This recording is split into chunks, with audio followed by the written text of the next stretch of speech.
Masters of Arts degree in criminal justice. He culminated his academic pursuits by attending New York Law School, where he obtained his jurisprudence doctorate in law.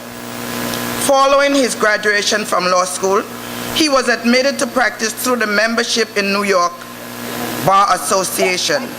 Mr. Nimord entered into private practice and became a senior partner in the law firm of Nimord and Tucker.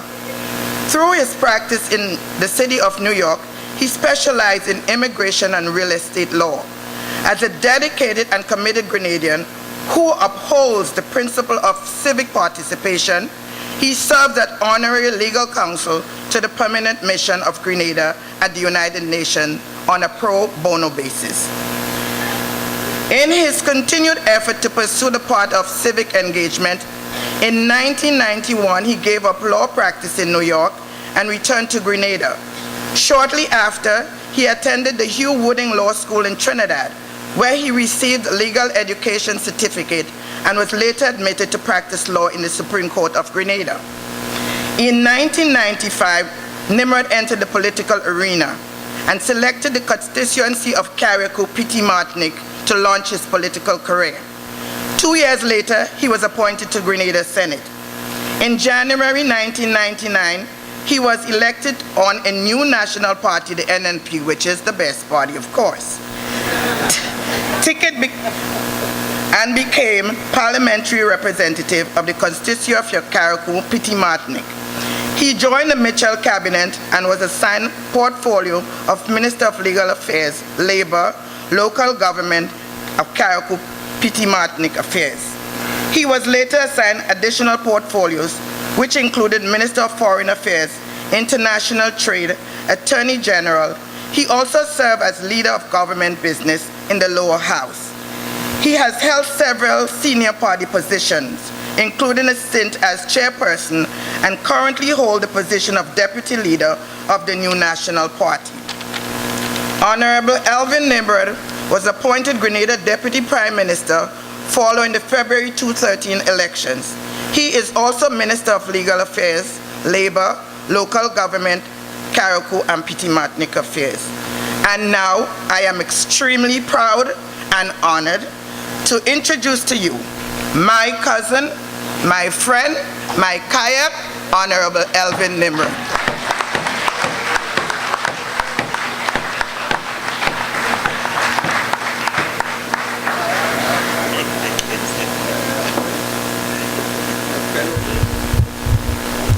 Thank you very much, my dear friend and cousin Marlon. Dr. the Right Honorable Keith Mitchell, Prime Minister of Grenada, Carriacou and Petit Martinique.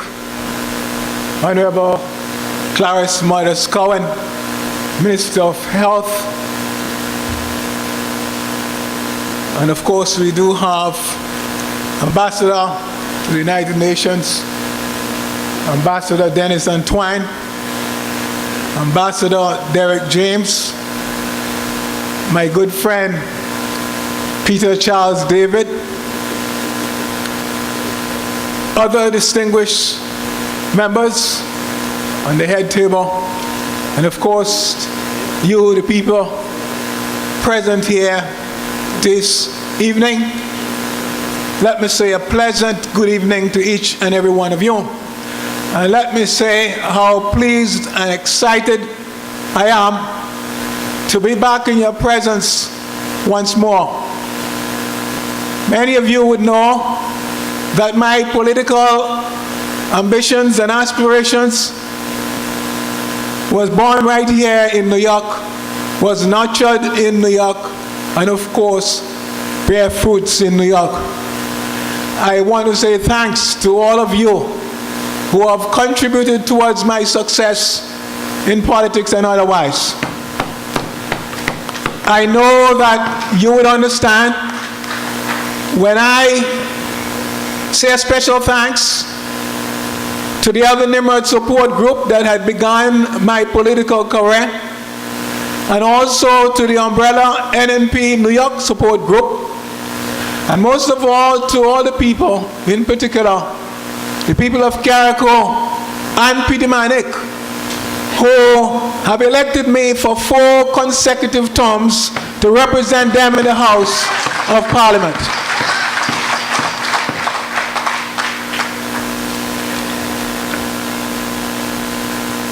My dear friends, some of the detractors are wondering whether or not I would run again. And I said to them, they got to first ask that question to God, then the people of Carriacou and Peter Manic, then the Prime Minister, and leave me out of it.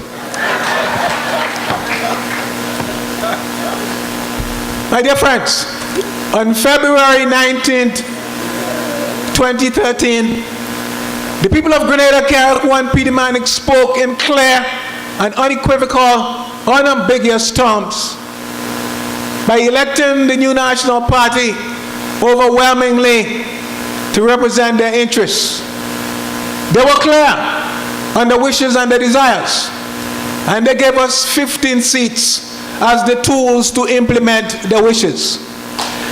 My friends, the people were clear. They wanted unity.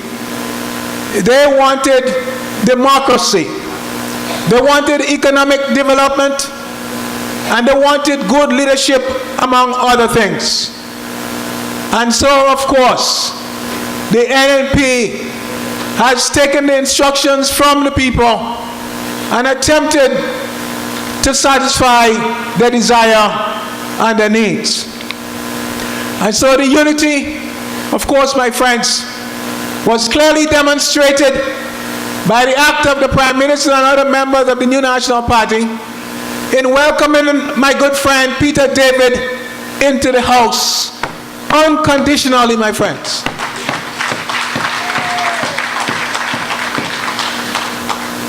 And of course, the parliamentary democracy of which the people are very, very concerned, because if you remember, for 6 months the parliament was closed and they did not have the means to address their own grievances.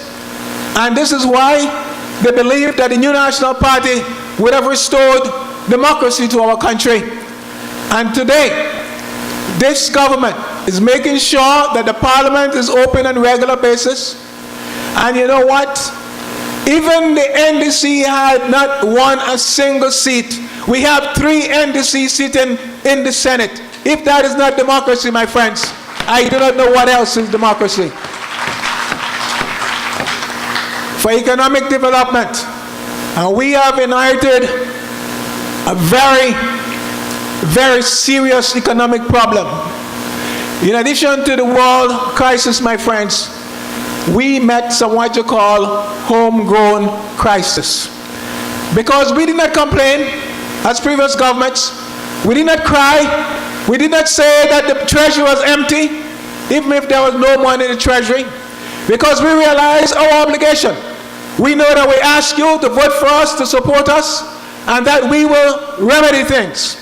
And so we move on straight, realizing our obligations. As one speaker said before, governance and government is a continuum. When you're going down, you cannot cry and complain.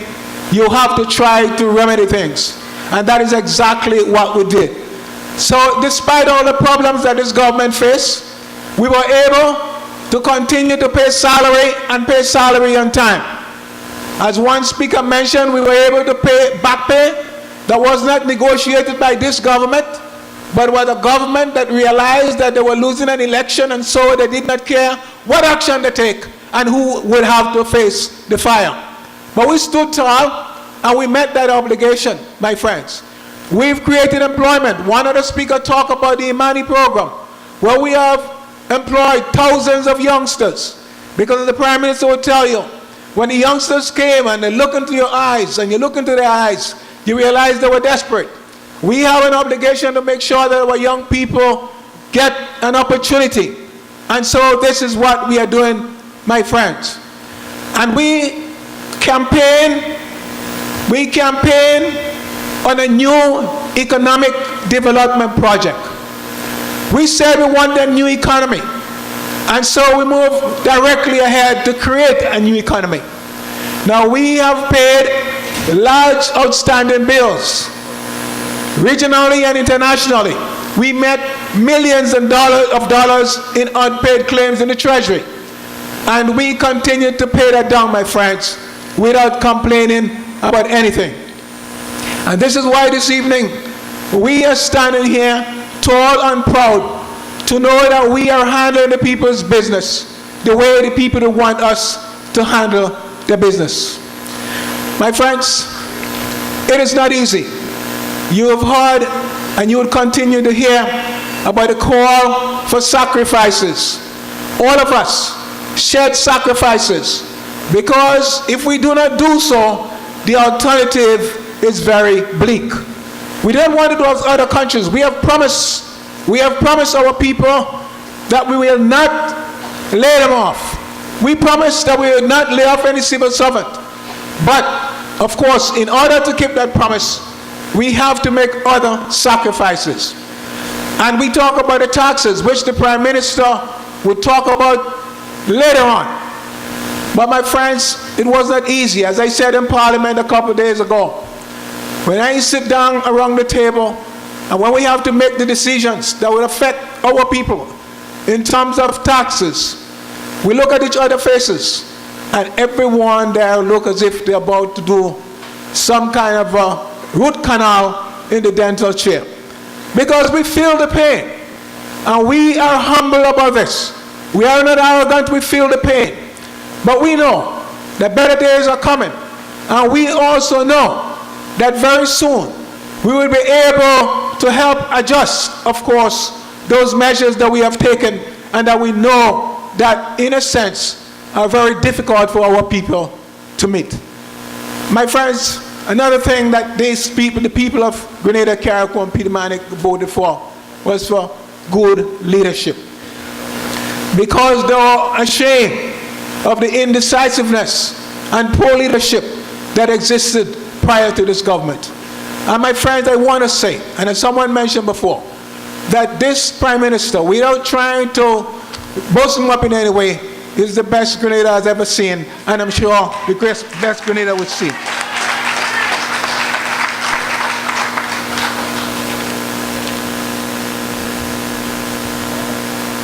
My friends, I want to talk to you about the ministries under my watch. And I want to talk about the Ministry of Legal Affairs, that is very important. And about our legislative agenda as a government. We have decided that it's time to change our Constitution, to amend certain sections of our Constitution. You know, our Constitution was handed down to us in 1974 for our independence. And our people never had the opportunity to have any kind of input in our Constitution. And much has happened in the 40 years since independence. Much have changed. And we have to make sure we live up to the present day sense of governance, human rights, and other very important aspects. And so we are combing the Constitution to see what measures we should take to bring it up to standard with modern day living. We have, for instance, identified the CCJ, the Caribbean Court of Justice. That's one of the items the Constitutional Reform Commission is looking at. In other words, our final court of appeal as it is right now is the Privy Council in England. Now the Privy Council makes final decision for us and we have to live with it, even if they might not understand our social and cultural heritage. And we are saying we think it's time for our own court to handle our destiny. And this is why this is one of the provisions that we want to reform so that Grenada can join the appellate division of the CCJ. There much has been said because some of our people are saying they do not have faith in Caribbean justice, that they're afraid there will be political interference. They do not think that we're competent to do it. Well, my friends, those are not reasons, those are just excuses. Because I want to say to you that the Privy Council is telling us in many ways that it is time for us to get our own wings to fly. It is time for us to move on. They are tired of us. And I can tell you that the Caribbean has some of the best justices that I know in the world. And in terms of political interference, it will be such that there will be no opportunity for any politician to interfere. So I am saying that we have an obligation and a responsibility to make sure our country move on to the Caribbean Court of Justice so we can determine our own destiny. The other thing, of course, you know, today, according to our Constitution, we have a supervisor of election. There's only one person that has that awesome responsibility of dealing with electoral affairs. And of course, we believe that as other regional states, it would be good for us to have a constitutional commission where several sectors of our society would be represented. And so then no one will be pointing fingers at any single individual because we have a commission. My friends, there's another very important aspect that we are looking at. This one I know is very dear and near to me, and very dear and near to the people of Carriacou and Pitamanik, and that is the insertion of the name of Carriacou and Pitamanik on our national passport. I can see no reason why not. I see no reason why not, and we have some precedents. We have right around us, Trinidad and Tobago, St. Vincent, Grenadines, Antigua and Barbuda. You even have Great Britain and Northern Ireland. What is the reason that we cannot insert Carriacou and Pitamanik on our passport? I have seen no difficulties there.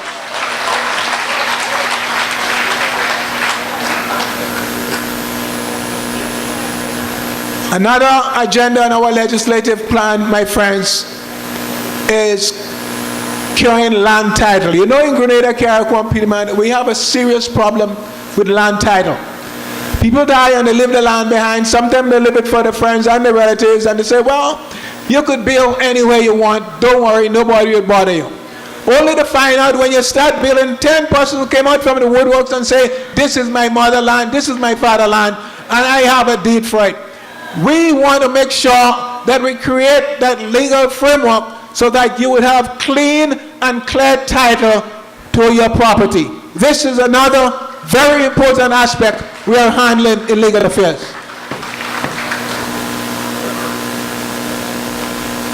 My friends, and for those of us here from Carriacou and Pitamanik, I want to say this to you, and the evidence is all around us. Since the new National Party took government in 1995, to this very present day, Carriacou and Pitamanik has never had it so good. This government, in the past the NMP and the present NMP, made sure that they kept Carriacou abreast in terms of progress. Just about everything done in mainland Grenada has been done in Carriacou.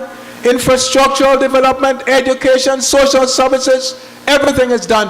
And I want to say thanks to the Prime Minister and my colleague for always standing with us very high to make sure Carriacou get its fair share.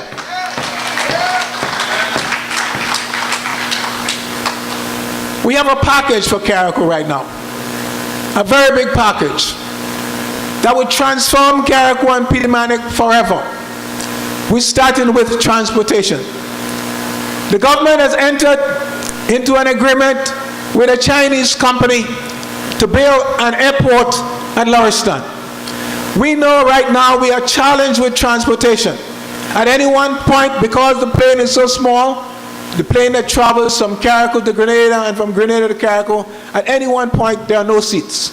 And then we have problems with the Osprey, and so transportation is a mess. We cannot hope to develop our country, our tri-island state, without making sure we fix the transportation problem.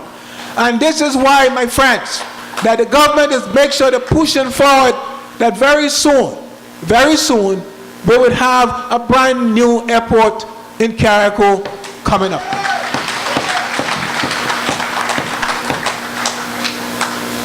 And then we have something else that is quite important. Many of us know the problem that we face in terms of inadequate water supply. It happens throughout the state of Grenada, Carriacou, and Peter Manny, but of course, it's much more intense in Carriacou over the years. And even quite recently, I ran out of water. I had to bathe in a bucket, as anybody else.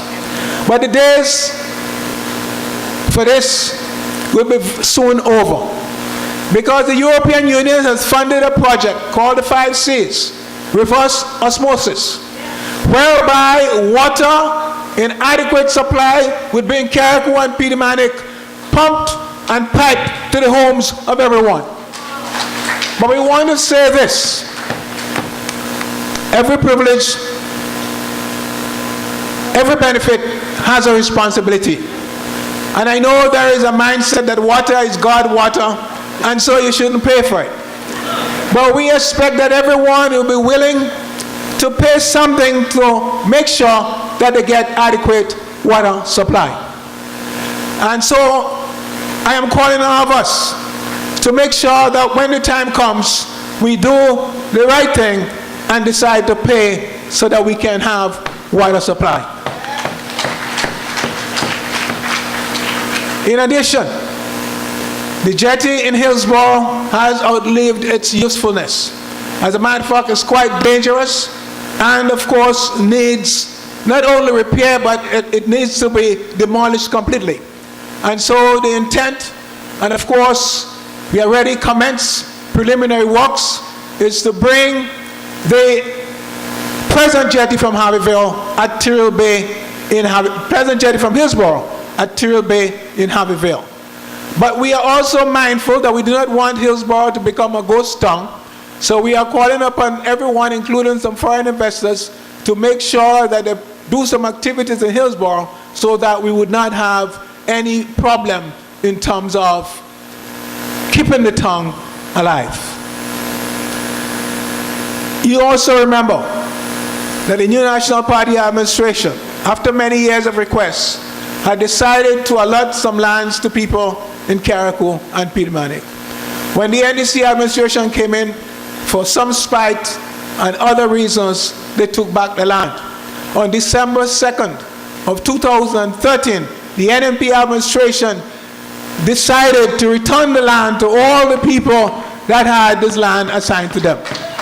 And so persons who did not have lands, were not able to erect a shelter, can now be hopeful that that would happen.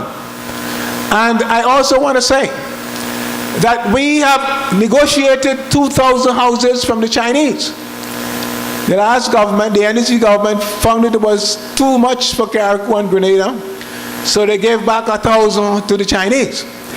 So we went back and renegotiated again, so these houses are coming. Some are already built in mainland Grenada, and the people of Carriacou and Peter Manny would get their share of housing. What else could we ask for, my friends? What else could we ask for? And on the national front itself, your government is working and working very hard to make life better for all of its citizens. Listen to me, all of us, those of us at home, you here in the diaspora, we have a responsibility to help make our country a better place. And talking about the diaspora, you have been playing, and I know you are playing a very integral part, a very integral role in building our country. We know that you've made tremendous sacrifices. I know personally of persons who have taken out money from their mortgage payment to send to help in Grenada when we had the crisis in terms of the hurricane. Diaspora, we love you. We value your support. We value your contribution. So much so that we have recently appointed an ambassador in the person of Honorable Derek James to be Ambassador of Diaspora Affairs. We have also had and continue to stock up an office in Grenada, a diaspora office in Grenada, and we would fully staff that office very soon so that there would be interaction between the diaspora and, of course, Grenada. So we can never forget your importance in nation building. And we want you to know this. And we want you to continue to help us in whatever way possible. Because remember, at the end of the day, each of us has an obligation to see our country a better place. And we want to work together and to make sure that Grenada, Carriacou, and Peter Manic is the best that it can be. But most of all, we want you to answer the call of unity. Too much infighting, and the last government paid a big price for this. They paid a price because the people was tired with infighting, and the fighting and the fussing and the carrying on between and among all of these people. And this is why the people say enough is enough. And I want you to know, and we are very conscious, that we are not immune, because the people are looking at us also. And if we do the same thing, they could do the same thing back to us. And this is why this government is so humble. We have 15 seats. We could be arrogant about it, but we are very humble. When we bring a piece of legislation and some group or some individual say to us that they have a problem with that, we would pull it back for now, and then we go re-examine and go back to Parliament. We had what you call the electronic crime bill, which we believe was a good piece of legislation because it was to protect society from unscrupulous people that would go on the internet and put very demeaning and derogative statement on the internet about others. We thought that was wrong. They would exploit young children. We thought that was wrong, and we moved to cure that. But then there were people who were saying, the media was saying that we were infringing on the right of free speech, etc., etc. And so we went back, and we had a second look of it, and then we adjusted to suit. The point I'm making is, we're not saying we have 15 seats and we don't care. We have 15 seats and we had it before. But we are using power very judiciously. We are using power in such a way that we are not abusing it. And the people of Grenada, Carriacou, and Peter Manic, they respect us for this. So we're not railroading anyone. We are making sure that everyone has a say in whatever we do. So my friends, this evening, I want to say to each of you that you are very important to us. I want to repeat that again and again. That you have an obligation to help build your country. All of us. Because when you would have left this world, you want to make sure that something could read to say that I played my part, that I made my own contribution to the building of my dear land, Grenada, Carriacou, and Peter Manic. I thank you very much.